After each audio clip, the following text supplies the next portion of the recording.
ये एक advance technology है। मुर्गी का जितना भी वेस्ट पदार्थ होगा वो इसमें से नीचे गिर जाएगा, शाकाहारी भी रहेगा और अंडा भी ज्यादा देगा और बतख में बीमारी भी कम आएगी। और बतख जब पानी में चलेगा तो पनिया के नीचे वो तैरते हैं ऐसे पैरवा मारते मारते, तो ऑक्सीजन की भी पूर्ति हो जाएगी। और बतख की एक खासियत होती है, क्योंकि मछली की वेराइटी पे भी डिपेंड होता है, कुछ मछली 1.5 साल में बड़ी होती है, कुछ मछलियां 6 महीने में ही बड़ी हो जाती हैं। एक छोटी साइज की मछली होती है, पानी में जितने हानिकारक कीड़े होते हैं सब उसको बतखवा खा जाएगा।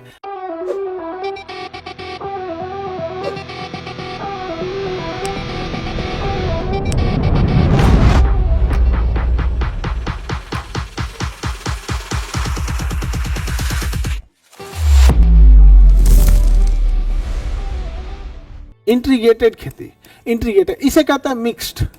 इसे क्या कहेंगे? मिक्स्ड। ये तो समझ में आ गया। मिक्स्ड खेती किसे कहेंगे? जब आप खेती भी कीजिए और पशुपालन भी कीजिए। क्या कहिए? पशुपालन, पशुपालन भी कहे।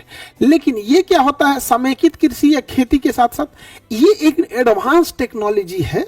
एडवांस टेक्नोलॉजी के तहत एक का वेस्ट पदार्थ दूसरे के लिए भोजन बन जाता है, एक का वेस्ट पदार्थ दूसरे के लिए भोजन बन जाता है। जैसे देखो, मछली जो होता है उसके शरीर को हाई प्रोटीन चाहिए, हाई प्रोटीन चाहिए।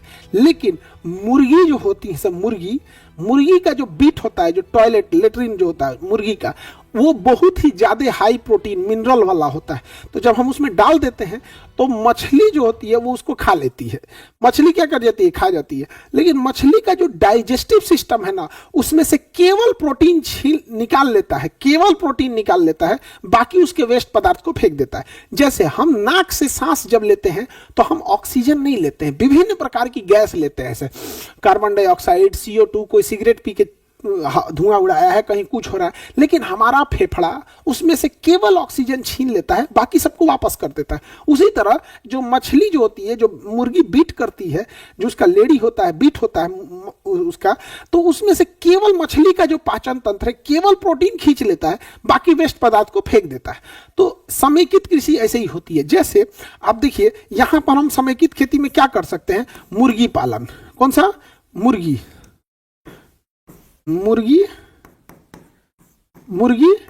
बत्तख,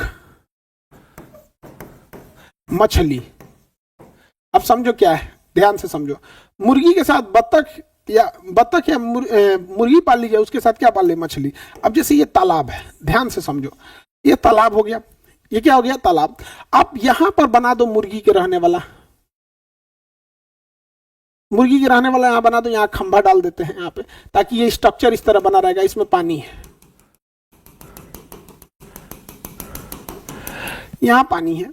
अब आप समझो ध्यान से, मुर्गी का जितना भी वेस्ट पदार्थ होगा वो इसमें से नीचे गिर जाएगा। आपको इसे साफ करने की जरूरत नहीं है, उसको गैप गैप देके बनाना है, जाली जाली टाइप का गैप हो ताकि नीचे चला जाए। ऐसे झाड़ देंगे तो नीचे चला जाएगा। तो यहां से मुर्गी हो गई, और इसमें क्या पाल दीजिए? मछली। अंदर क्या रहेगी? मछली। अंदर मछली है, मछली का भोजन हो गया, आधा तो ऐसे हो गया। अब मछली को जो दूसरी चीजों की जरूरत होती है वो ऑक्सीजन की। ऑक्सीजन मछली को तभी मिलेगा जब पानी में हलचल हो। पानी में क्या हो? हलचल हो। हलचल करने के लिए आप बतख पाल दीजिए। आप क्या पाल दीजिए? बतख। यहां पे बतख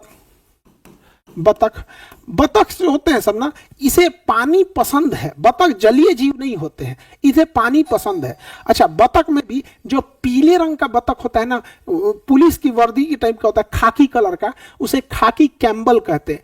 खाकी कैम्बल बतख जो होता है वो शाकाहारी भी रहेगा और वो अंडा भी ज्यादा देता है। शाकाहारी भी रहेगा और अंडा भी ज्यादा देगा, और बतख में बीमारी भी कम आएगी।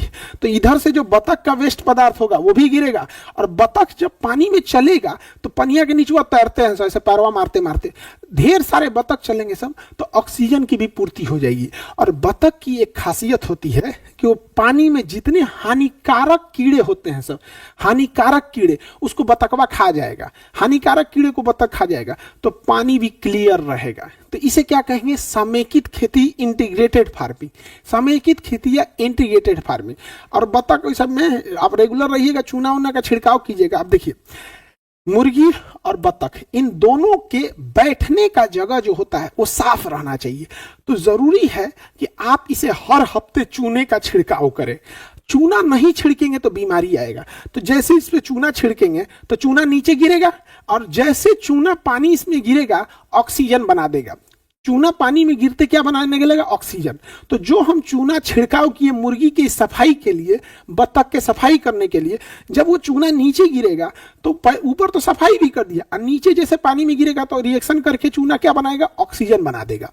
तो मछली को ऑक्सीजन की भी पूर्ति हो गई। छोटी मछली को खा जाएगा। बत्तख शाकाहारी वाला ले रहे हैं या मांसाहारी वाला ले रहे हैं, इस पे डिपेंड करता है। बकलोवा अगर इसमें मांसाहारी बत्तख रख देगा मांसाहारी बतख रख देगा, कुल मछलियां खा के चल जाएगा। यहाँ नहीं समझे? आगे बढ़े। उसी को क्या कहते हैं? समेकित खेती। अब देखो, मछली जो होती है, मछली को तालाब का ढाल तिरछा चाहिए होता है, तो इसलिए तालाब का ढाल जब तिरछा बनाएंगे तो मछली के लिए अच्छा होता है। लेकिन तालाब का ढाल खड़ा बना दीजिएगा, खड़ा तालाब का ढाल बना दीजिएगा तो वहां झींगा के लिए अच्छा होता है।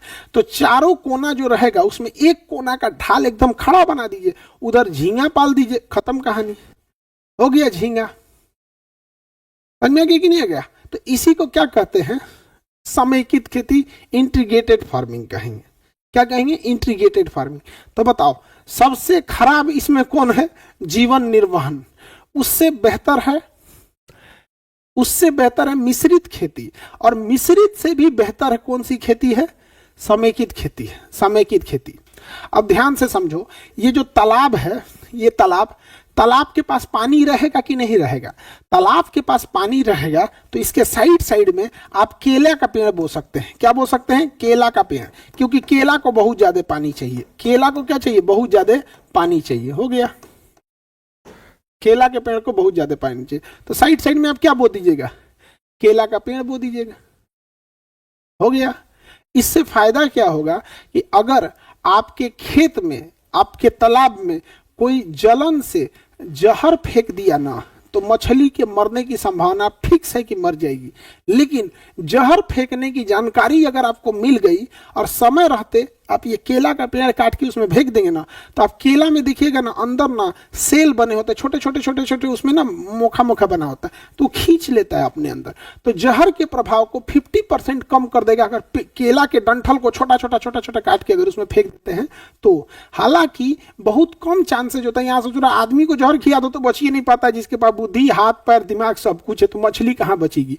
यही सब चीजें ना गांव में सबसे खराब लगती है, सबसे खराब लगती है। सर राजस्थान में ये नहीं हो सकता? बिल्कुल हो सकता है राजस्थान में, बशर्ते, सुनिए ध्यान से, राजस्थान में करने के लिए तालाब जब आप खोदिएगा, तो जब आप तालाब खोदिएगा ना राजस्थान में, तो तालाब के नीचे प्लास्टिक बिछाइएगा, मोटा प्लास्टिक बिछाना पड़ेगा आपको तालाब के नीचे, ताकि पानी नीचे ना जा सके। इससे फायदा ये होता है, कोई भी मछली पालता है तो तालाब के नीचे प्लास्टिक बिछाना पड़ेगा, क्योंकि मिट्टी से गंदगी और कीटाणु भी आते हैं सब, जिससे मछली खराब हो जाती है, तो प्लास्टिक बिछाना पड़ता है। तो राजस्थान में भी बिछाएंगे, और इवन अगर आपको मछली पालन करना है तो उसमें भी डालना पड़ेगा, उसका एक अलग प्लास्टिक आता है, तालाब के लिए अलग जियो फाइबर आता है, उसका अलग नाम होता है। समझ में आ गया? तो राजस्थान में भी कर सकते हैं ये चीजें।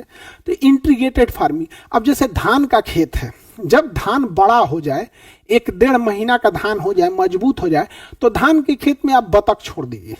धान के खेत में आप क्या छोड़ सकते हैं? बतख छोड़ सकते हैं। तो धान के जितने कीटाणु होंगे, कीड़े मकोड़े, बतखवा खा जाएगा। उसमें आप छोटी वाली मछली छोड़ देंगे, क्योंकि मछली की वैरायटी पे भी डिपेंड होता है। कुछ मछली 1.5 साल में बड़ी होती हैं, कुछ मछलियां 6 महीने में ही बड़ी हो जाती हैं। एक छोटी साइज की मछली होती है, वो 2 महीने में ही बड़ी हो जाती है। जबकि धान के खेत में प्रॉपर 2 महीना पानी लगा होना चाहिए। आपने जो धान की खेती की है, अगर प्रॉपर 2 महीना धान की खेत में पानी नहीं है ना, तो आपका धान बर्बाद हो जाएगा। तो आप वो छोटका मछलियां डाल सकते हैं, एटलीस्ट जब तक 2 महीना में होगा और उसमें मछलियां आ जाएगी यहाँ पर। तो ये कई टाइप की होती है।